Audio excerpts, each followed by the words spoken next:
Good evening, you're still watching Sunday Express. It is Father's Day and we're still honoring those men who actually are intentional and present about playing that particular role.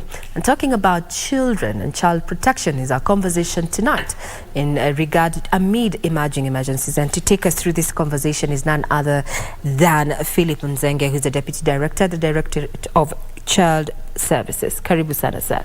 Happy Father's Day. Thanks a lot. Maybe let's start from there. What did you do for this particular day?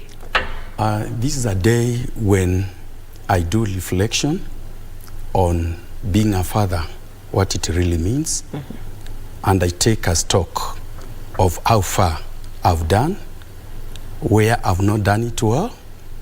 I just challenge myself to hike the game. Very well said. And you've set the pace of this conversation. When we're talking about what is the need of actually shoring capacities among our children amid emerging emergencies? It means the children themselves to be well aware and to be prepared that life can have shocks and can have eventualities, and things can change as they grow up.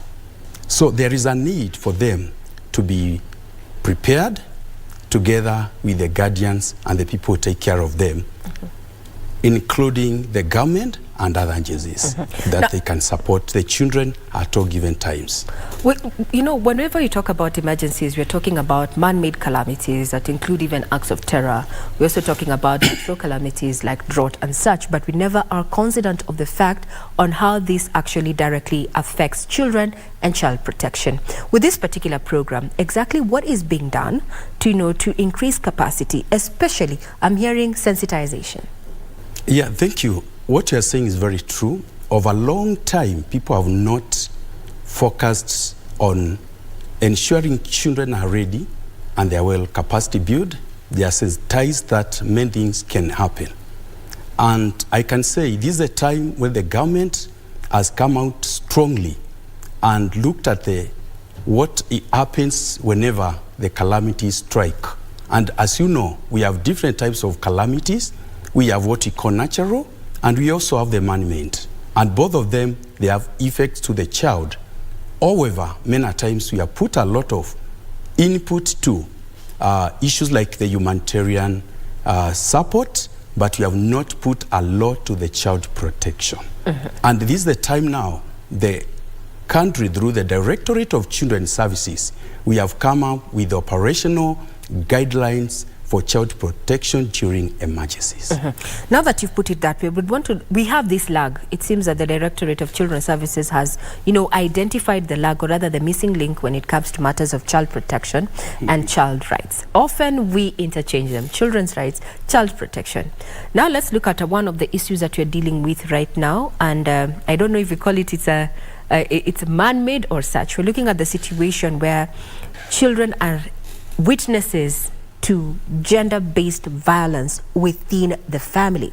Does this follow, or rather fall into these emergent situations that you're finding out? Thank you, Regina. What we are seeing is that whenever we are talking of emergency, we as well look at the magnitude, because that's why you hear people talking of pandemic and epidemic. Yes. So many times, a situation can escalate because it's actually a disruption of life. And the moment it is that disruption in a bigger magnitude, it means that it has to be classified. However, it is very important that to know all the emergencies has to be declared by the government. Okay. And we don't have that mandate to declare. But there are issues which can lead to emergency. So from statistics, what I'm hearing is that we have not gotten to that magnitude for gender-based violence within the family setup to actually declare it a pandemic or an emergency issue, looking at child protection and child rights. But then let's come back and look at the overall effect. We're still reeling from the effects of the COVID-19 pandemic there. And we saw many families, a majority, some lost their source of income. children actually even got sick. Right now, we have been warned by the Ministry of Health that we might having another re-emergence of this particular virus. How then do we, enhance or sharp capacity for children in light of this situation? Yeah, in look of COVID-19, which was actually a serious pandemic to this country and to the world in general, it caught everybody off the plans. And that's one among the main things which moved the government to think, on how best can we ensure that children will not find themselves into this. I'm happy, Regina, you have mentioned a very serious issue, and mostly we call it sexual gender-based violence amongst the children. Yes. During the COVID-19, a lot of children were exposed to that abuse. They were abused sexually, because there was also issue of a lot of, and many children now, they resorted to what we call the digital environment. And they could even find pedophiles there, and some could rule them. That time, I think I was working in Mombasa, and we could find so many youth coming to Mombasa through the digital world. Yes. So whenever the emergency comes, there are other factors which comes in. And one of them is you have the gender-based, you have the child labor, and also the mental health, issue of the psychosocial. I remember children during the COVID-19, they could ask, is the world coming to an end? Yes. And you remember, Regina, when they went back to school, there were so many of the unrest in school because of the mental instability, yes, and because the mental well-being was not good. And that's why we are saying, as the government, we need to have a guideline when such happens, that the children can be capacity built through them and the people work with them, including the Minister of Education and any other person who works there with the children. The churches are there to provide the psychosocial support. And that's what actually we are looking to, because we discovered that many children and others, they left the schools because the parents, they lost their livelihood. And time the emergency comes, you'll find that there is a disruption of the normal setup of the family. So basically, that's what we are doing as the government. Now, it seems that this is not a program or an initiative that government is going alone at. As you've said, you've mentioned churches and schools. Who else is within this program? In this intervention of having the guidelines and the tool in which the data, because that's another problem we are facing, Data. we are not getting exactly what is happening. Yes. And sometimes we are reacting. We are not prepared. So we are working with other stakeholders. We have the NGOs. We have international NGOs, local NGOs. We have also the community-based organizations, like we have the UNICEF, and we have worked with them to come up with operational guidelines. So we are working with everybody, including the media. Remember, when we'll be launching this document on Thursday, the media will have to play a critical role. And we are happy that you have given us the space to ensure that we communicate, we educate the community on what is really happening. So we are working with everybody, because it's very clear, according to the Children's Act 2022, it is very clear that a child protection is a collective responsibility. Yes. Cannot be left to the father nor to the mother. And that's very clear, even with the Constitution. So that is basically, we are saying everybody, and that's why we are so excited when you give us this space, that we tell everybody, look here, there is this child suffering. Can you be of help? Yeah.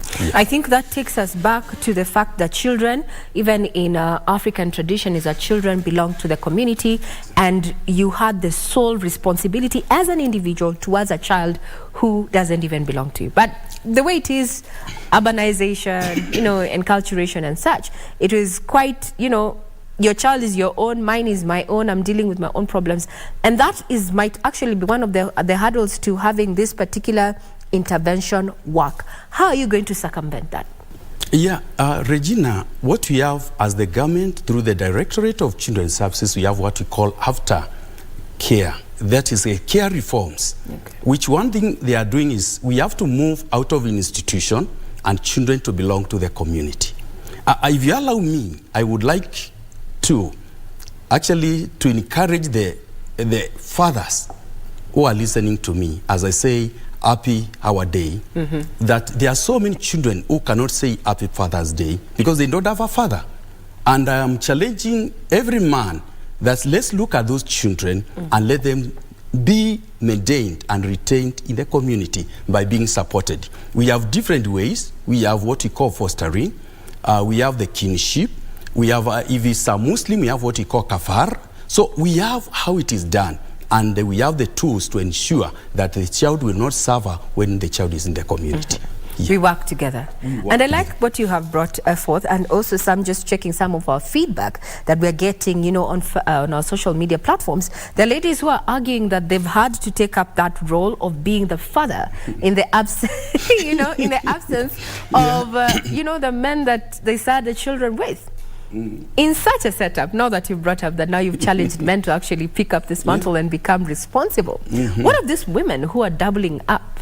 You know, I know it's Father's Day and such, but it's just a comment that has been raised. They feel they have been left out in this day.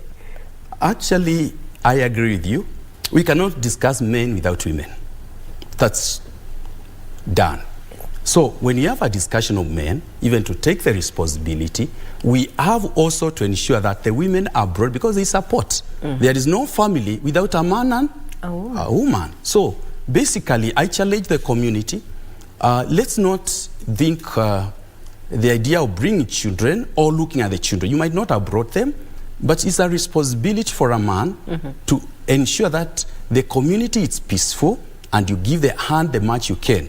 Some children, they are only looking for somebody only to be guided, to be advised, but nobody. I've heard actually men, women saying now, where will I take my son? Who will talk to my son? For mentorship. And the men we are here, I want to challenge ourselves. Let's see how can we mentor these boys to be responsible men in future. Otherwise, we have let them, they don't know if they are men or they are what. Good question. Now, 30 seconds, we're having this launch on Thursday. Parting shot, sir. Thank you. I want to say that on Thursday, we're having the launch of these operational guidelines. And this is a game changer because the emergency is never prepared. It can be to anybody. We have seen the countries around Kenya, and we have seen what happens. This time round, it's my request as a representative of the government, when this document, these guidelines are out, let every other stakeholders stick and use these guidelines for the best interest of the child of this great nation. Thank you. Very well said. We have been speaking about child protection amid emerging emergencies, and that particular guideline, as mentioned here by our guest tonight, is going to be out on Thursday. I'm Regina Manyara. My guest has been none other than Philip Nzenge, the Deputy Director at the Directorate of Children Services. Happy Father's Day. Enjoy the rest of your viewing. Let's meet when we cannot avoid.